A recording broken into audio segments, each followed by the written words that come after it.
Você sabia que quando o escritor ou escritora vão começar seus livros, vários são os caminhos que eles podem trilhar.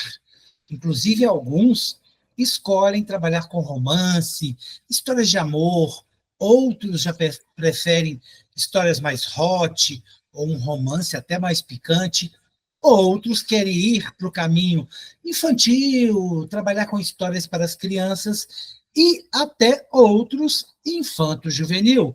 Pega um pouco dos livros para crianças, um pouco dos livros aí para os adolescentes, para a galera teen, mas tem aqueles que na ousadia e também na vontade acabam se arriscando em todas essas áreas.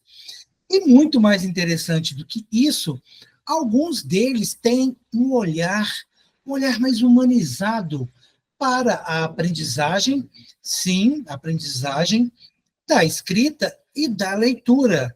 E é sobre isso, e sobre a carreira e os livros lançados, que nós vamos conversar com a escritora mineira Adriana Medeiros. Ela mora na cidade de Leopoldina, onde ela também trabalha como professora, numa escola pública e também numa escola privada. E nós vamos começar conversando com a Adriana para entender o que quer dizer essa questão do olhar humanizado. Bom, o olhar humanizado é aquele que você deixa que as personagens façam parte da vida real, onde as pessoas se identifiquem com ela. E dessa forma, elas conseguem, a partir daquela história, aprender novas experiências, se deixar levar por situações inusitadas e que podem ter aí um sabor diferente na sua vida, te ajudar de alguma forma. Então, o olhar humanizado não é apenas você pegar o texto e escrevê-lo de forma acadêmica, de forma gramatical perfeita, mas sim deixar com que a personagem ela ganhe a simpatia daqueles que vão participar da história dela.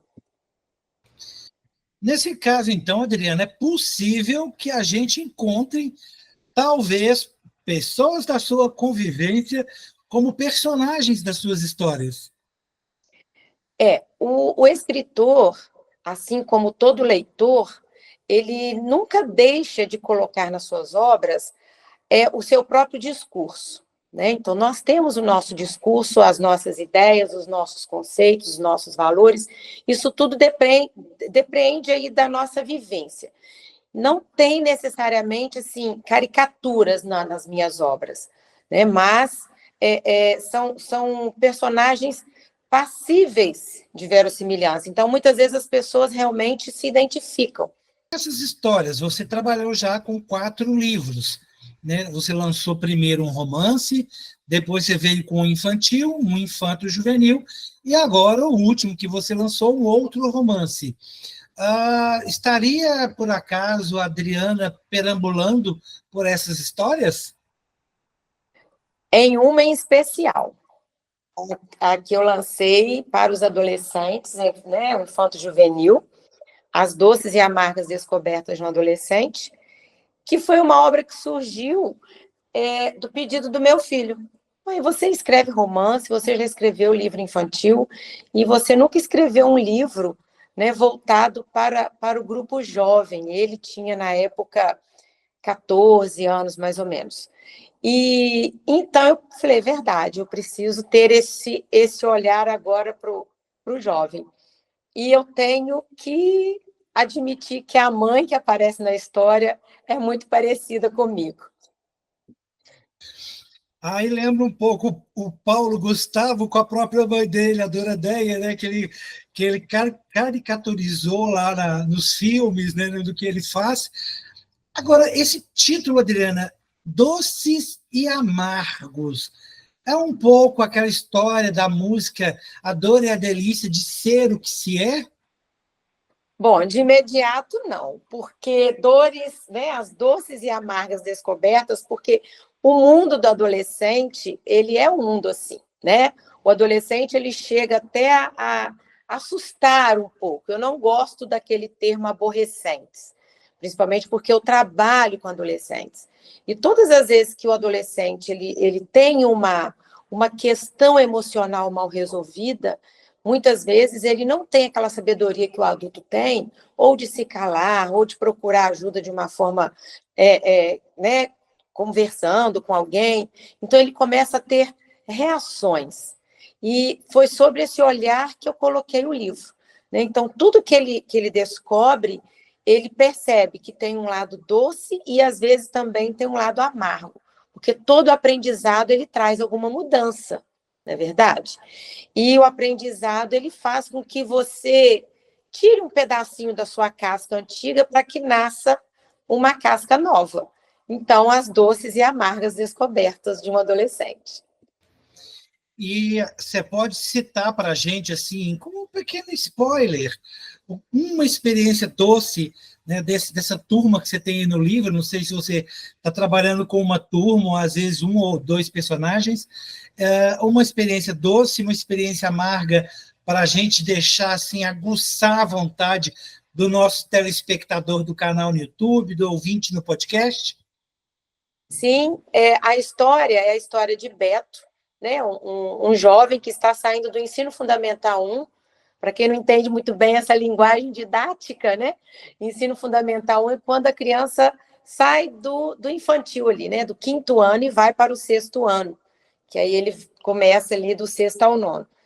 E nessa transição, ele tem um amigo que ele julga ser o melhor amigo dele, e no primeiro dia de aula, o amigo meio que isola o Beto, porque ele quer se juntar aos maiores, ele quer se juntar aos meninos do 9º ano.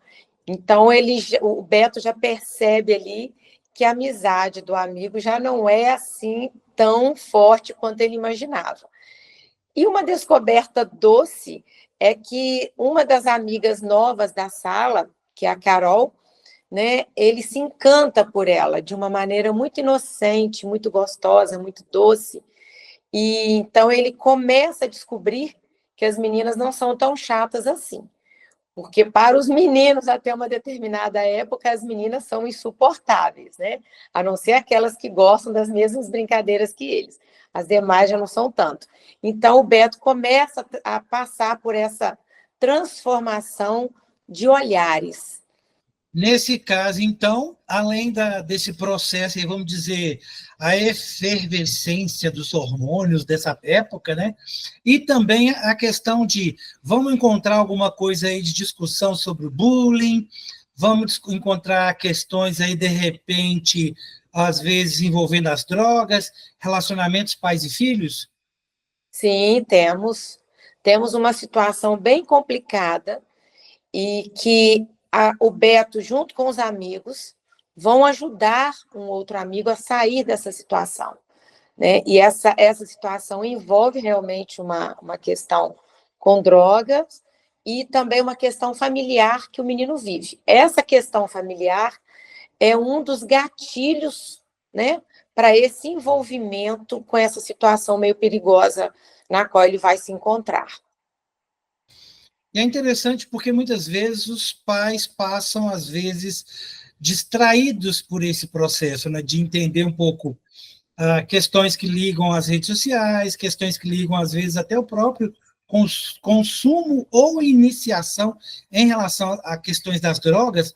E é importante destacar o que você disse há pouco, o uso do termo aborrecente, porque os especialistas e todos os profissionais, principalmente das neurociências ligadas à aprendizagem, abominam, descartam, né, e alertam as pessoas para exatamente pararem com essa questão até mesmo de brincar. Ah, meu filho é aborrecente, está na aborrecência, porque muitas vezes, a grande maioria, recebe isso de uma forma muito forte, e como você falou, gatilho há pouco, né, como até um gatilho para algumas questões que estão ali internas. Afinal de contas, quem está saindo, né, desse livro que você está abordando aí, desse Fundamental 1, 9, 10, 11, 12 anos, porque tem os que são mais adiantados, que são menos, né, passando aí para uma pré-adolescência, até uma adolescência, conforme a maturidade e a criação que essa criança, né, essa pessoa recebeu dos pais, né, pode estar convivendo com situações muito complicadas, que eu imagino você, como professora, também vivencia nas escolas. Sim, isso é muito comum. Os pais precisam ter esse olhar cuidadoso, né? Com os termos que usa, essa coisa de taxar, né? Igual a gente colocou o termo aborrecente, é muito sério. E esse livro, eu acho que ele deve ser lido pelo jovem e também pelo responsável, pelos responsáveis desse jovem, porque tem o olhar da mãe, né? E tem esse olhar de uma mãe que é professora. Então, a gente consegue perceber algumas situações que são marcadas pelo comportamento desses jovens.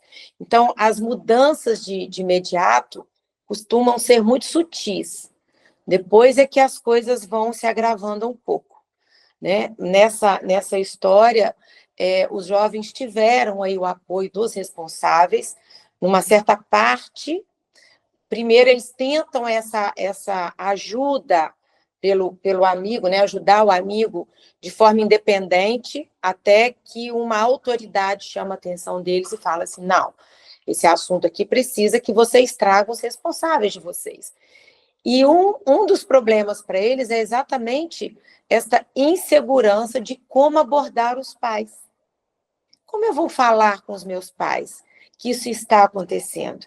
Eles vão pedir que eu me afaste do meu amigo, né? Então, você tem aí conflitos de ambos os lados, tanto dos pais quanto dos adolescentes. Os pais, na ânsia de defender o próprio filho, né, o que a gente não está julgando aqui nem como certo nem como errado, e do adolescente de ter esse medo, esse receio, porque o adolescente, de certa forma, ele quer melhorar o mundo, ele tem pressa para isso.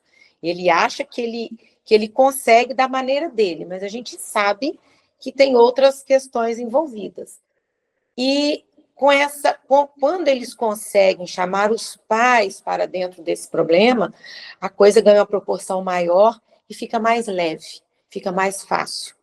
É quando eles conseguem realmente fazer o caminho ali para um desfecho menos traumático, por assim dizer, né? E é uma situação que eu arrisco a dizer que 100% dos adolescentes passam por ela, que é o receio de falar alguma coisa. Sempre vai ter alguma situação em que eles vão ter um medo, vão ter um receio em contar ou falar, dividir algo com os pais.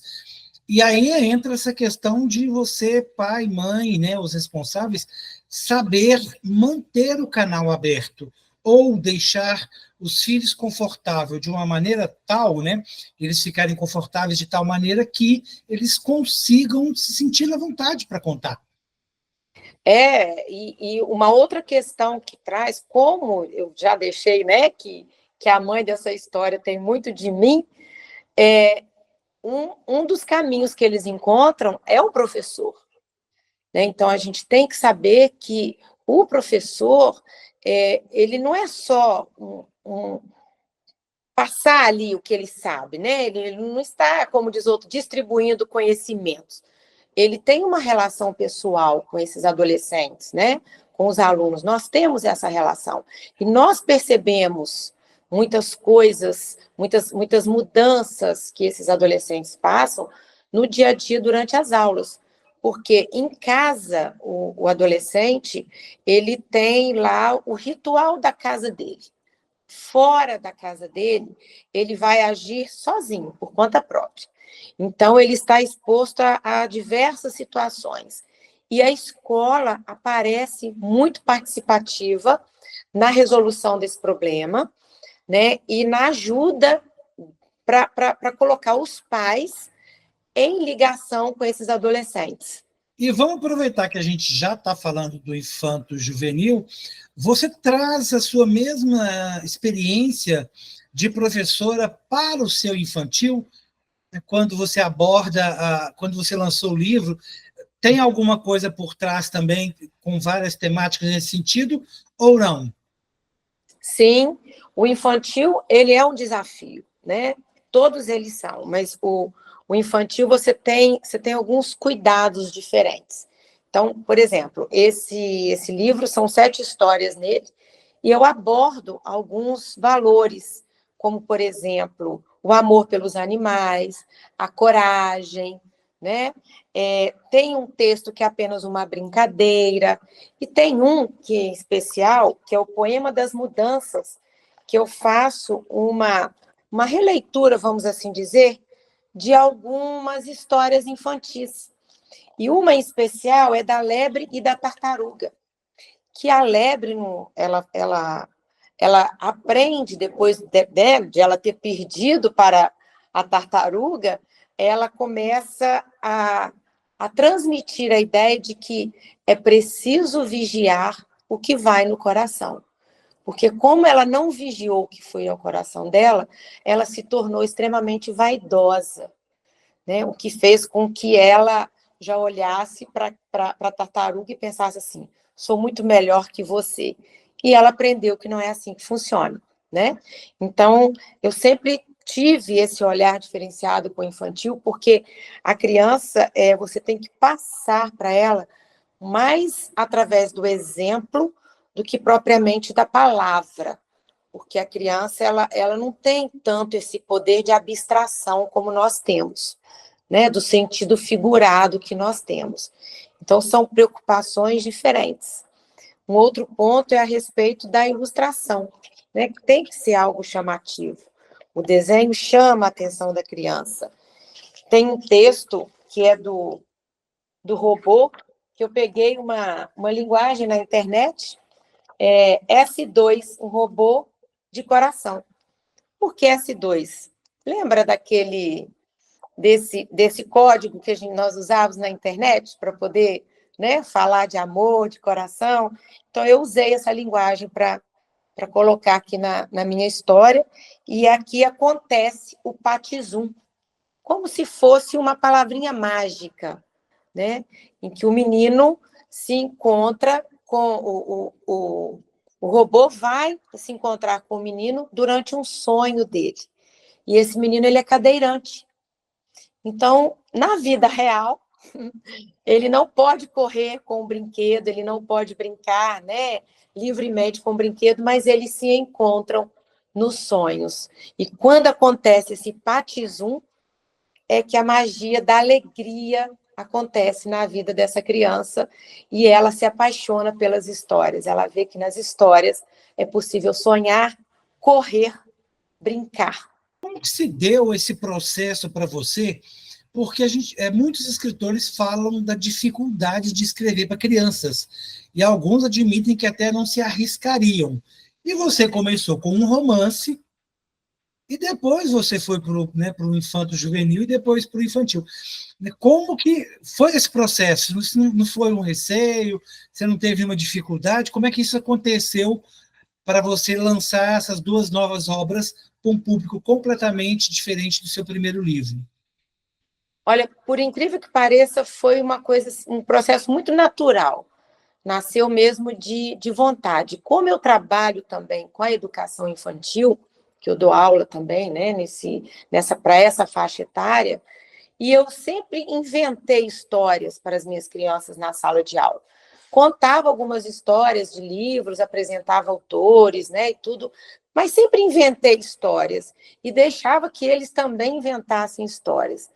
Falei, bom, então por que não colocar algumas dessas histórias dentro de um livro, né, para que eles também saboreiem dessa magia de história. E eu tento colocar aqui de forma que a criança, a partir da história que ela leu, ela sinta vontade de contar a história que ela leu e também contar a história dela, que ela também crie uma história. Então, não é só um livro para ler, fechar a página, acabou, a história está concluída. Não, porque como tem esse olhar voltado também para o sentimento da criança, a criança começa a querer se expressar. Então, foi de uma maneira assim, muito natural, talvez por conta do meu trabalho. Eu já tenho 27 anos como professora. Então, acaba que influencia a sua pessoa, né, a sua persona. E foi por esse caminho, muito natural mesmo. E como que você se descobriu escritora?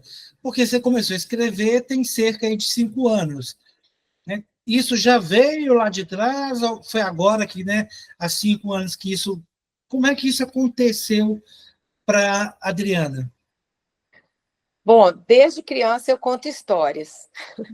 Sempre fui uma criança muito falante e muito fantasiosa. Quando tinha apresentações na minha escola, eu estava lá participando, principalmente quando estava ligada à escrita de texto. E talvez por falta de tempo, até um pouco de descrédito, um pouco de medo, insegurança, porque quando você escreve uma história e você entrega essa história ao público, ela já não é mais sua.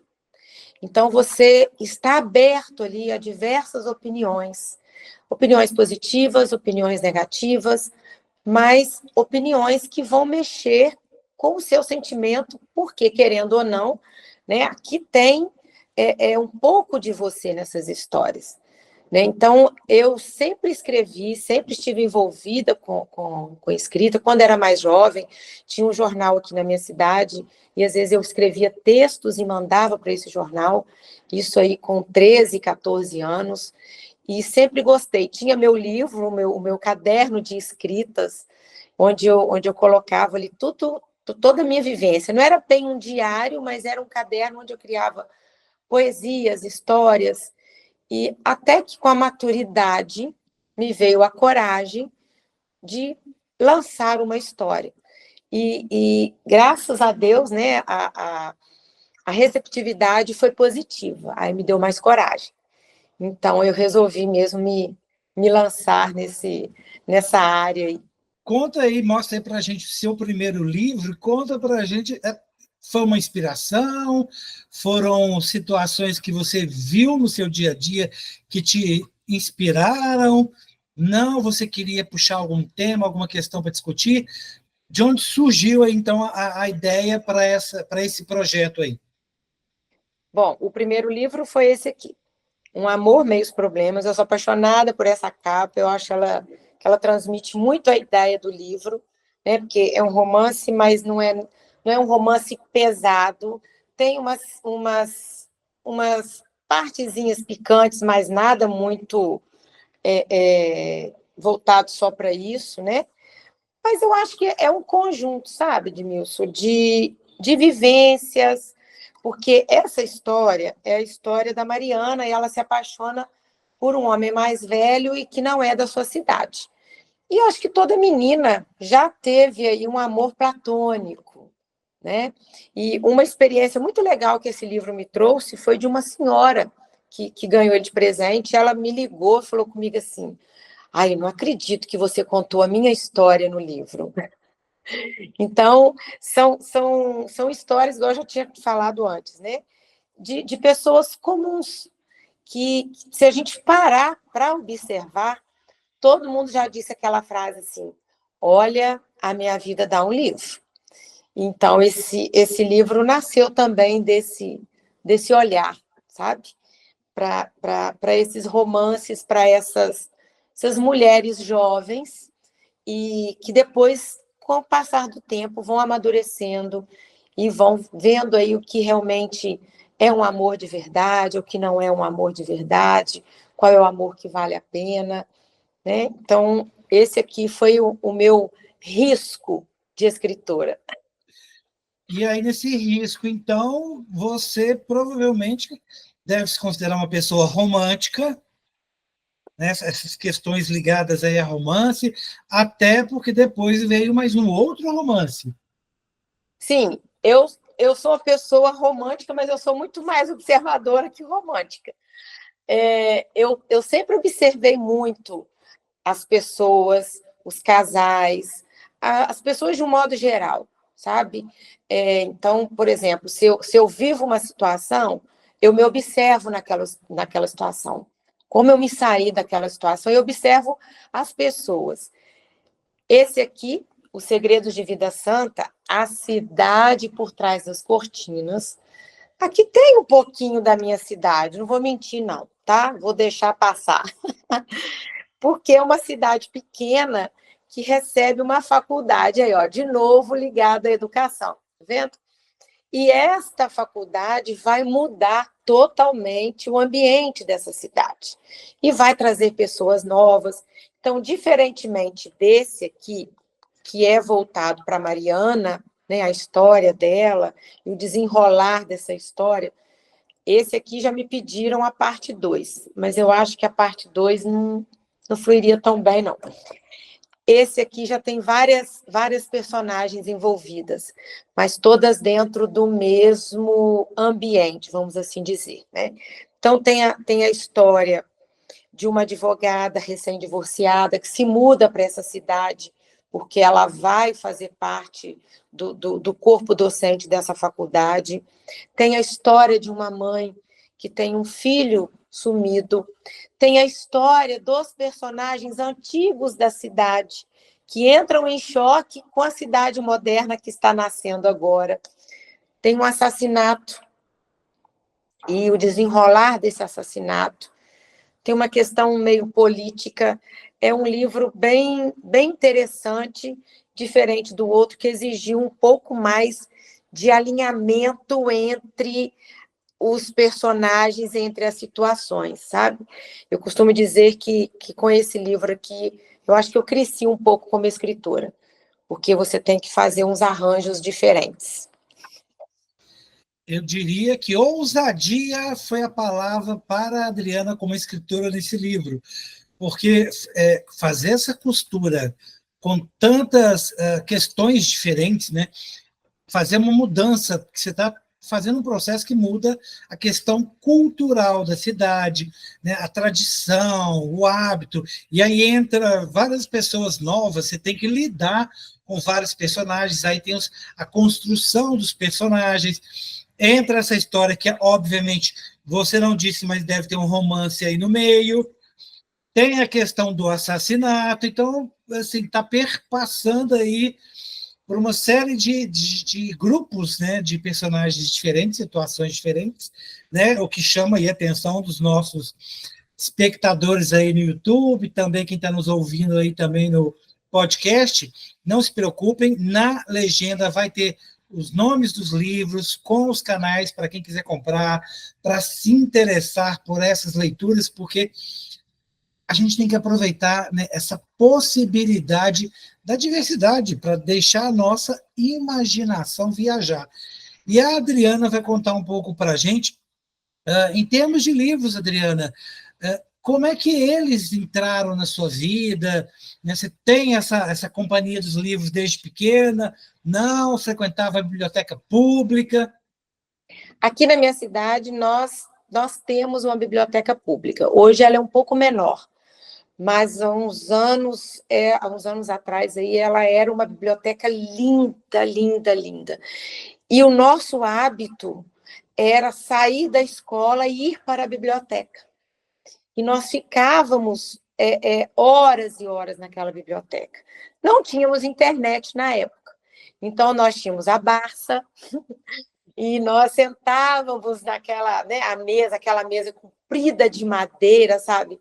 Vários jovens ali, e as bibliotecárias pedindo que falássemos baixo, porque a gente, né, empolgava com aquela situação toda.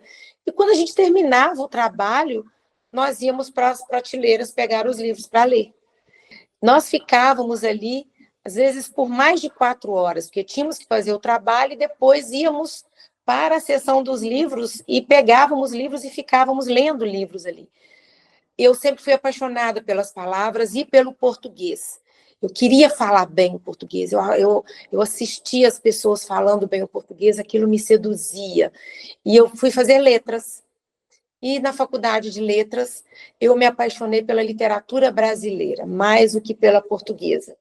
E meu professor de literatura brasileira, Joaquim Branco, de Cataguases, que concorreu 2 anos atrás à Academia Brasileira de Letras. Ele é um homem espetacular, muito inteligente, e ele foi meu professor de literatura brasileira. E o Joaquim Branco trouxe para mim essa descoberta da literatura. A literatura como fantasia, a literatura como mediadora da nossa realidade, como transformadora da nossa realidade, e também da forma técnica, né? Porque para você escrever uma obra não é mera inspiração. Aí eu vou citar João Cabral de Melo Neto. É também transpiração. Então, a Faculdade de Letras realmente foi um diferencial na minha vida, nessa questão da minha escrita. Assim como a Adriana, que tal você se deixar seduzir pela literatura? Ainda não teve a oportunidade de pegar um livro, de ler uma história? Comece com algum tema que você conheça. Vá a uma biblioteca pública para você que está aí no interior, para quem está aí nos centros urbanos, em cidades com livrarias. Vai lá na livraria, nas prateleiras, nas gôndolas, converse com um bibliotecário, uma bibliotecária, para te dar ideias. Eles vão conversar com você, entender o que você gosta e vão te sugerir uma linha de livro que com certeza você vai ter mais interesse. E assim como a Adriana aprendeu a mediar e como que a leitura e a escrita podem mediar e passou a escrever histórias com um olhar mais humanizado, você também pode perceber isso a partir do momento que você começar a ler livros. E vale lembrar também, quem é pai e mãe, não é só ler livros para adultos, às vezes o livro infanto-juvenil e às vezes até o infantil nos permitem, enquanto responsáveis por menores, a entender diversos processos. A adolescência, nessa passagem do ensino fundamental para o médio ou da primeira parte do infantil para a segunda parte do fundamental. Então, a educação básica ela vem com muitas mudanças à medida que o ser humano vai crescendo, né, em idade, vai amadurecendo, e às vezes nós pais ficamos perdidos nesse processo. A neurociências tem mostrado na aprendizagem que cada vez mais a gente precisa entender como que os marcos da infância funcionam, e vamos entender que essa palavra aborrecência está fora do nosso vocabulário. Temos que tomar cuidado com as palavras, porque elas provocam gatilhos, elas geram gatilhos, e mais do que isso, o que vale é entender que ler permite, além do conhecimento, além de adquirir vocabulário, permite a gente exercitar a nossa imaginação, sem contar que previne doenças como Alzheimer, Parkinson, porque quem lê está sempre exercitando, e esse exercício faz o nosso cérebro funcionar com as várias partes que existem lá.